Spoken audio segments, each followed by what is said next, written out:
Hi students, nursing പഠിക്കാൻ ആഗ്രഹിക്കുന്നവർക്ക് എപ്പോഴും ടെൻഷനുള്ള കാര്യമാണ് എവിടെ പഠിക്കണം, എങ്ങനെ നല്ലൊരു കോളേജ് സെലക്ട് ചെയ്യാം എന്നൊക്കെ. സോ ഒരു കോളേജ് ചൂസ് ചെയ്യുന്ന പ്രോസസ്സിനെ നമുക്ക് 4ആയി തിരിക്കാം.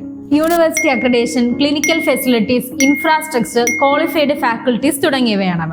സോ നിങ്ങളൊരു കോളേജ് ചൂസ് ചെയ്യുന്നതിന് മുമ്പ് മുകളിൽ പറഞ്ഞ 4 സ്റ്റേജിലൂടെയും ആ കോളേജിന്റെ എലിജിബിലിറ്റി ചെക്ക് ചെയ്യുന്നത് ഇമ്പോർട്ടന്റ് ആണ്. Firstly university accreditation or recognition stage നോക്കാം. നിങ്ങൾ പഠിക്കാൻ ഉദ്ദേശിക്കുന്ന കോളേജിന് UGC അപ്രൂവ്ഡ് യൂണിവേഴ്സിറ്റിയുടെ അഫിലിയേഷൻ ഉണ്ടോ എന്നുള്ള കാര്യം ഉറപ്പുവരുത്തണം. കേരളത്തിലാണെങ്കിൽ Kerala university, MG university, Calicut university. ഇനി തമിഴ്നാടാണെങ്കിൽ MGR യൂണിവേഴ്സിറ്റി, കർണാടകയിലാണെങ്കിൽ രാജീവ് ഗാന്ധി യൂണിവേഴ്സിറ്റി തുടങ്ങിയ യൂണിവേഴ്സിറ്റികളെല്ലാം UGC അപ്രൂവ്ഡ് യൂണിവേഴ്സിറ്റികളാണ്. അത്തരത്തിൽ അഫിലിയേഷൻ ഉള്ള ഒരു കോളേജിന് ഇന്ത്യൻ നഴ്സിംഗ് കൗൺസിലിന്റെയും നിങ്ങൾ പഠിക്കാൻ ഉദ്ദേശിക്കുന്ന കോളേജ് ഏത് സ്റ്റേറ്റിലാണോ ആ സ്റ്റേറ്റ് ഗവൺമെന്റിന്റെ അംഗീകാരവും തീർച്ചയായും ഉറപ്പുവരുത്തണം. ഇത്തരത്തിൽ അംഗീകാരങ്ങളുള്ള നല്ലൊരു കോളേജിനെ സെലക്ട് ചെയ്യുക എന്നതാണ് അടുത്ത ഘട്ടം. പല കോളേജുകളിലും പേപ്പറിലും ഡോക്യുമെന്റ്സിലും എല്ലാം എല്ലാ അംഗീകാരങ്ങളും ഉണ്ടാവും. എന്നാൽ ഒരു വിദ്യാർത്ഥിക്ക് സമാധാനപരമായി പഠിക്കാൻ പറ്റുന്ന യാതൊരുവിധ അന്തരീക്ഷവും ആ കോളേജിൽ ഉണ്ടാവണമെന്നില്ല. നല്ല ക്ലാസ് മുറികളോ ഹോസ്റ്റൽ ഫെസിലിറ്റിയോ വൃത്തിയുള്ള അന്തരീക്ഷമോ ഇല്ലാത്ത ഒരുപാട് കോളേജുകളുണ്ട്. അപ്പോൾ ഒരു കോളേജിന്റെ ഇൻഫ്രാസ്ട്രക്ചർ ചെക്ക് ചെയ്യുക എന്നാൽ ഒരുപാട് നിലകളുള്ള കളർഫുൾ ആയിട്ടുള്ള ബിൽഡിങ്ങുകൾ ഉണ്ടോ എന്നല്ല നോക്കേണ്ടത്. പിന്നെ ഒരു കാര്യം, നമ്മുടെ വീട്ടിൽ നിന്ന് കിട്ടുന്ന ഭക്ഷണവും കെയറും എല്ലാം മറ്റൊരിടത്ത് നിന്ന് കിട്ടുമെന്നത് വിദ്യാർത്ഥികളും അതുപോലെ തന്നെ പാരന്റ്സും കരുതരുത്. ഈ 4 വർഷം എന്ന് പറയുന്നത് അവർക്കൊരു ട്രെയിനിങ് ആണ്. അപ്പോൾ അതിനാവശ്യമായ ഇൻഫ്രാസ്ട്രക്ചർ ഉണ്ടോ എന്ന് വേണം ചെക്ക് ചെയ്യാൻ.